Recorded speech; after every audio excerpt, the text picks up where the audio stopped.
Good afternoon to all our listeners and welcome to this new interview of our expert series, A Way to Learn.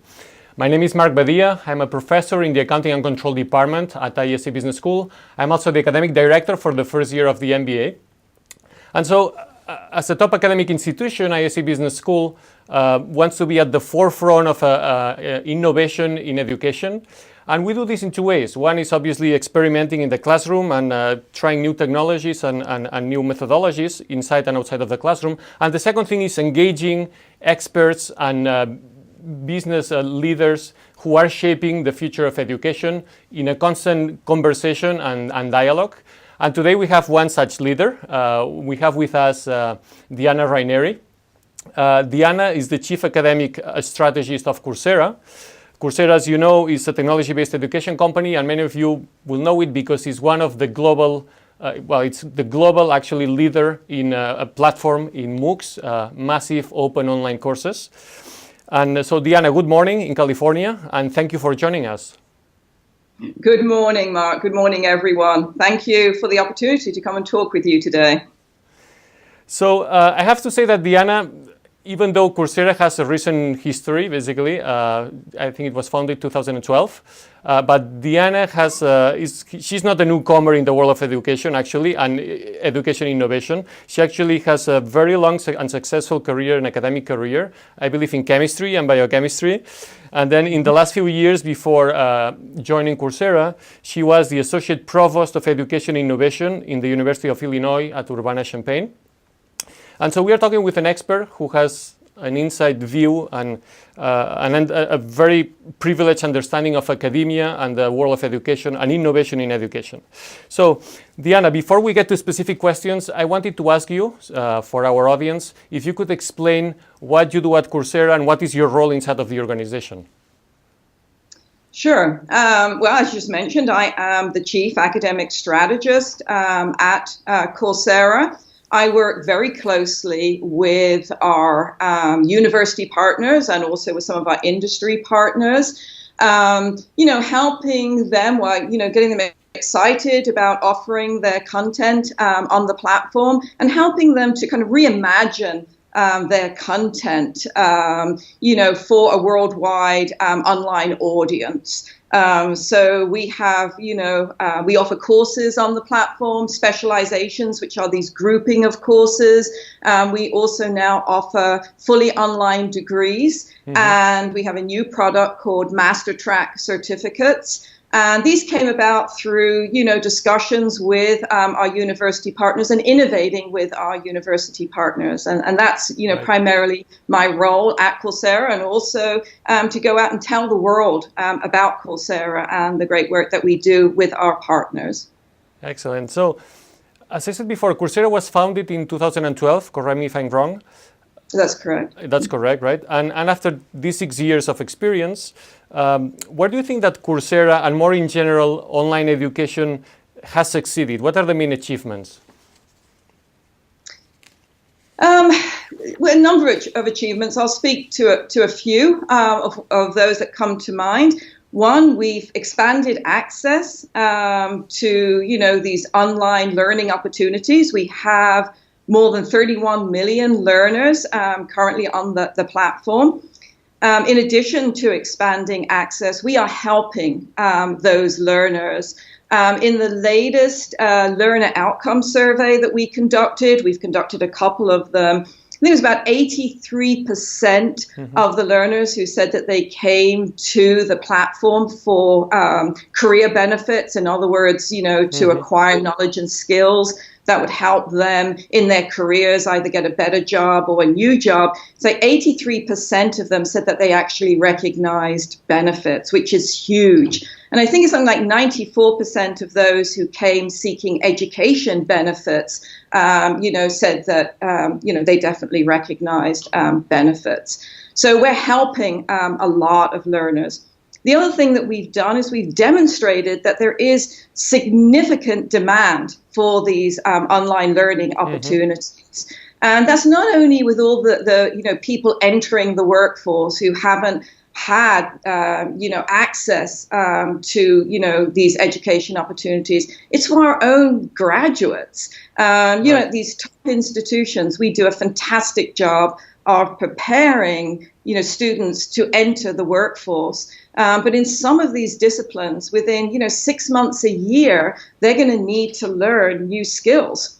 They're in this lifelong cycle of skills retooling and workplace transitions. I mean, we've all seen, the statements that, our graduate students entering the workforce now, graduates entering the workforce now may have, 16, 18 jobs over the course of their working lives. And so they need to, be constantly upskilling. And, we are providing opportunities, learning opportunities for them to do that.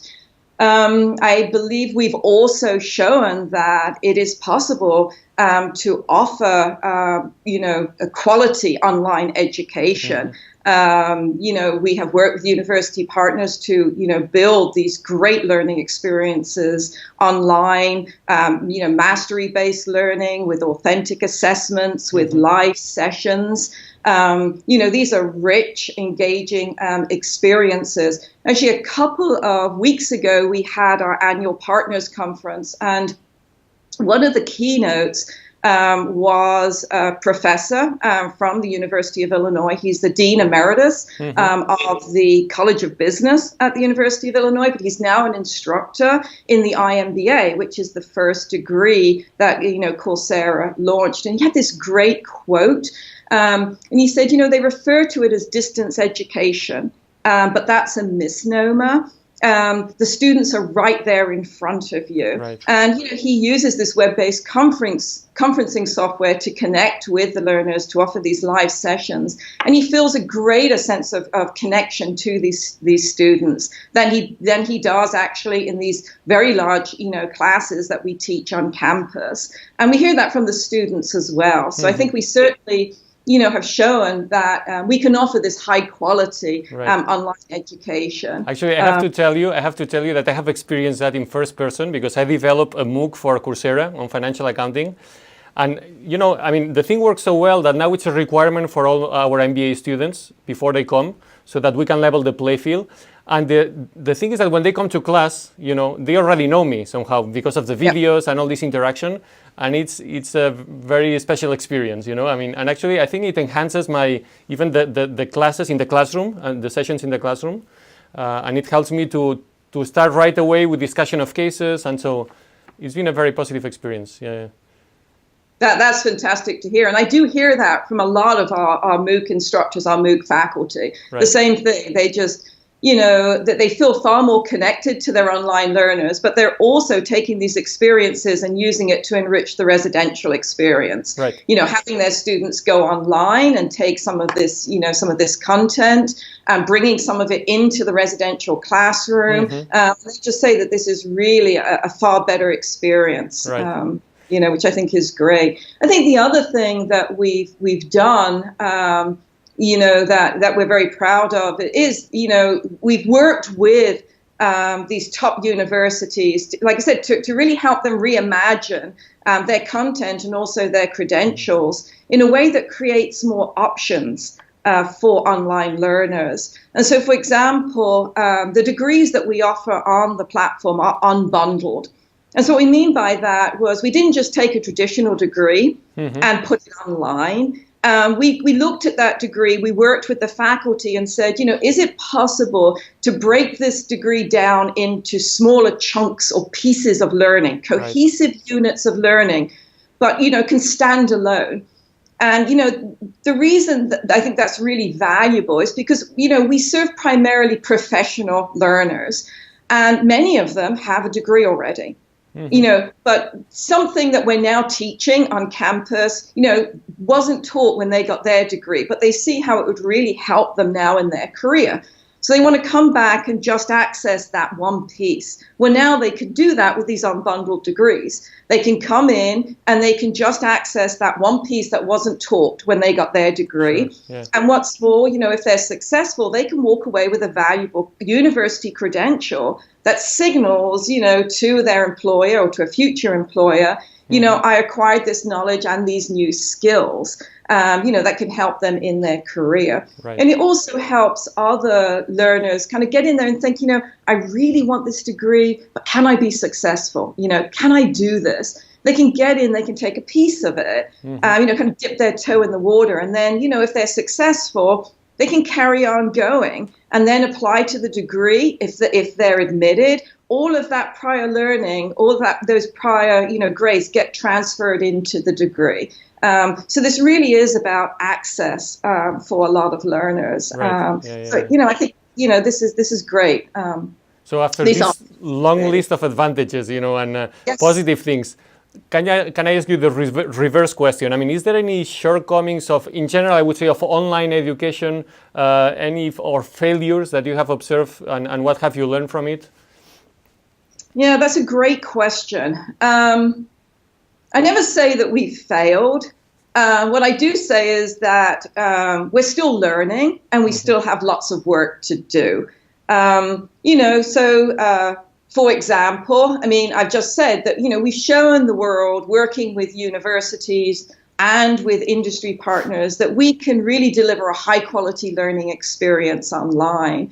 But we know that it can be even better. And, for example, personalized, instruction. How can we personalize the experience for our learners? And, it seems like we've been talking about this for many years, and we are making progress, with AI and machine learning now. I think we're going to continue to make progress so we can really, personalize the instruction to help learners, be successful in these courses. Peer-to-peer grading. I've seen that work very, very well in some courses. I've seen it not work so well in other courses, So, we have work, to do there. So, with the learning experience, like I say, we're doing great things, but we still have work to do. And so I'm excited to see, how we progress in that space. So talking about, sorry, no, go ahead, please. Go ahead. No, I was going to ask, now that everyone talks about big data, and obviously you have like immense amount of data, from all your learners. I'm talking about this learning that you are doing, right?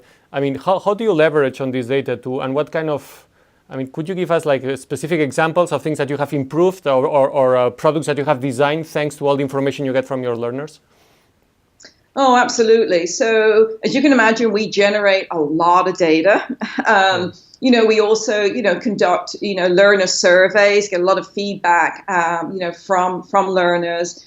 And we use that data in many ways, right? So one way we use the data is obviously to improve the content and the learning experience. So, and actually even before we release content on the platform, we beta test a lot of it with volunteer learners. So, they tell us, this worked really well, but this not so well. And so we go back and work with the partner, work with the faculty member to improve the content. So we use data in that way to constantly improve the learning experience.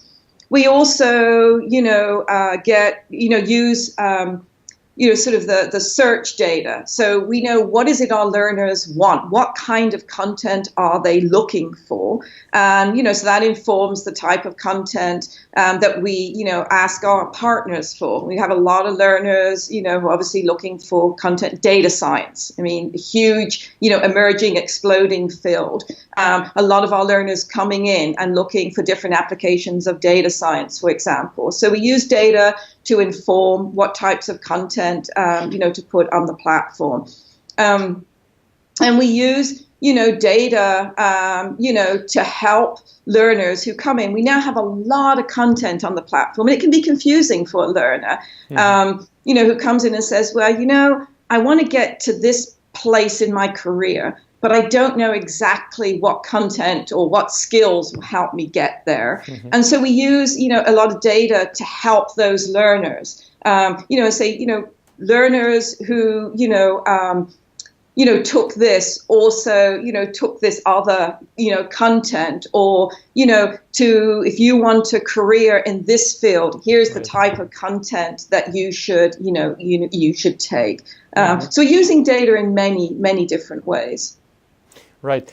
So, as I was telling you before, I'm very happy with the accounting course that I developed at Coursera, right? And I was wondering, are there particular subjects that work better in Coursera? And I'm not just talking about demand for subjects, but are there certain subjects that have proven more effective to teach online, to be taught online, and others maybe less? Or Right.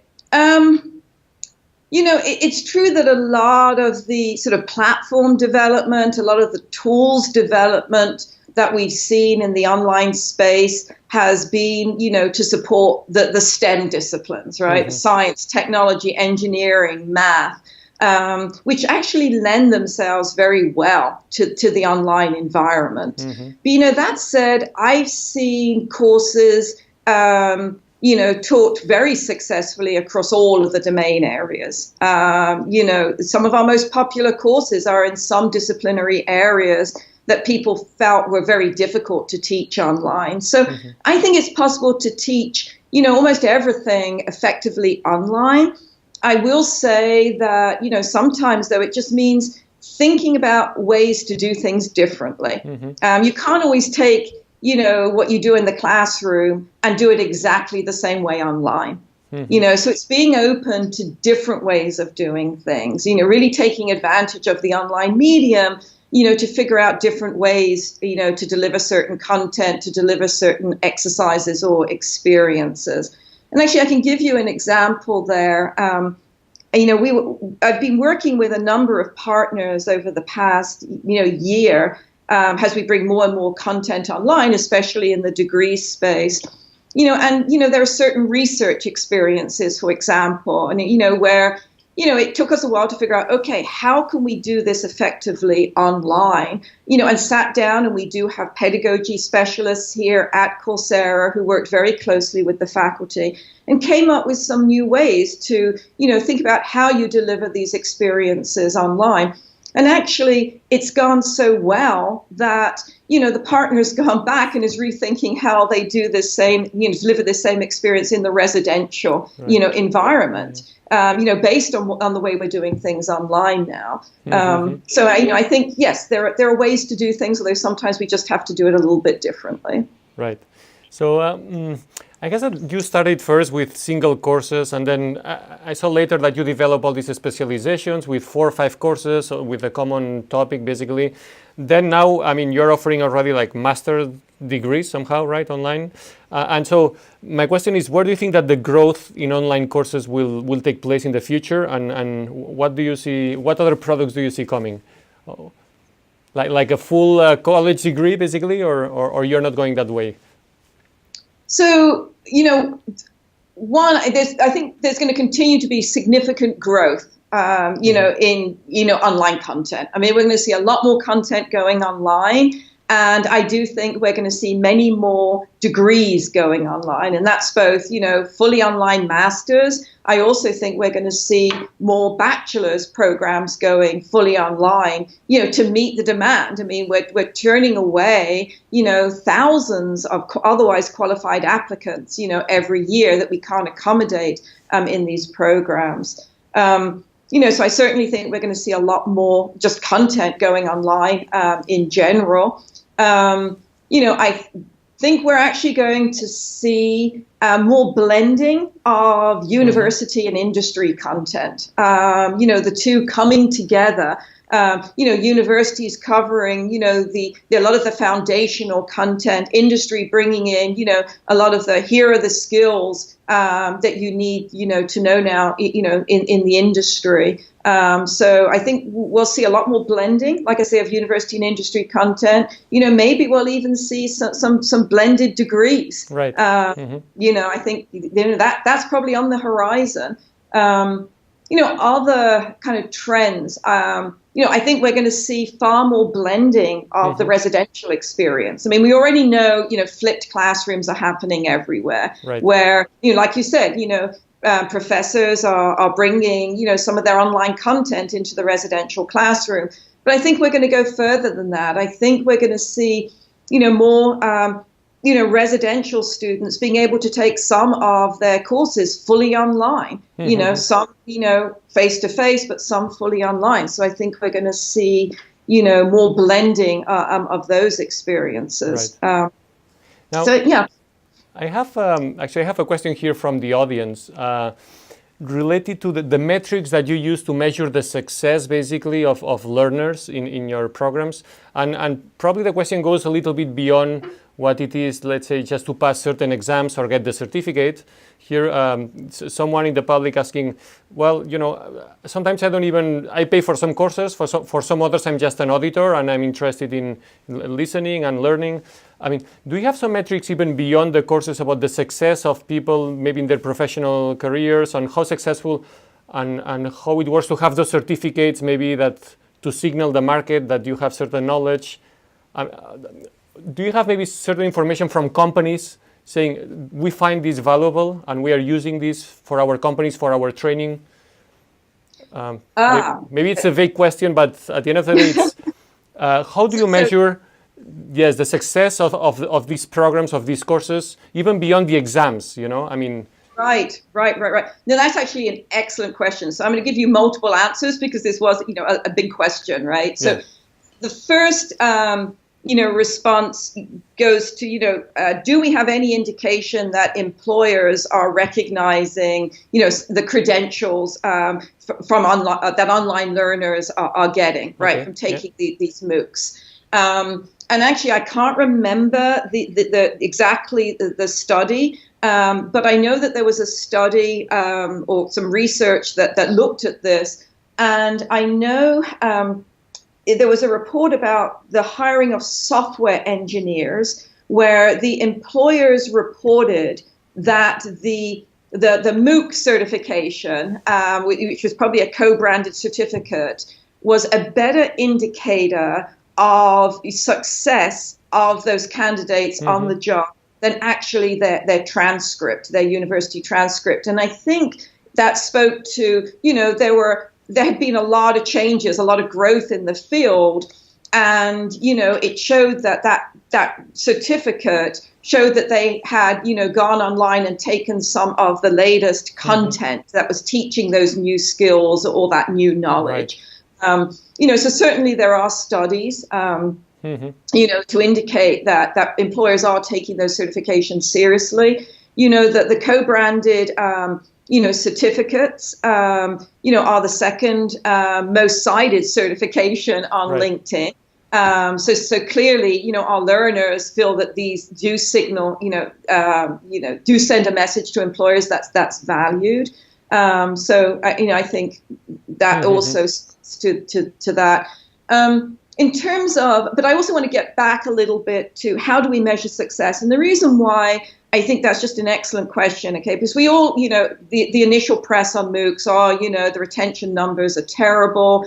Most people don't complete courses, et cetera, et cetera. And actually, when I was still at the University of Illinois, we started to question whether completion was the correct measure or the correct success metric.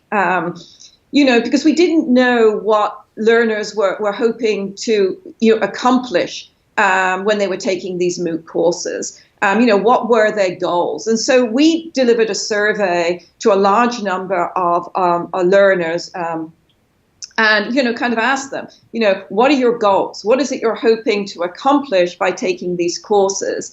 And based on, and then we delivered that at the beginning of the courses. And we also had a survey that we delivered after, the course was over, and said, did you, were goals accomplished? And, based on that criterion, more than 70% said that they considered their experience successful, that they had gotten, what they wanted out of the courses, which in some cases was just going in and learning about one particular, topic. Right. That was all they wanted. They didn't, want to do the entire thing and take all the exams or whatever. They just wanted to go in there and learn one particular topic. So I think we have to be careful when we talk about success and what context. Yeah, right.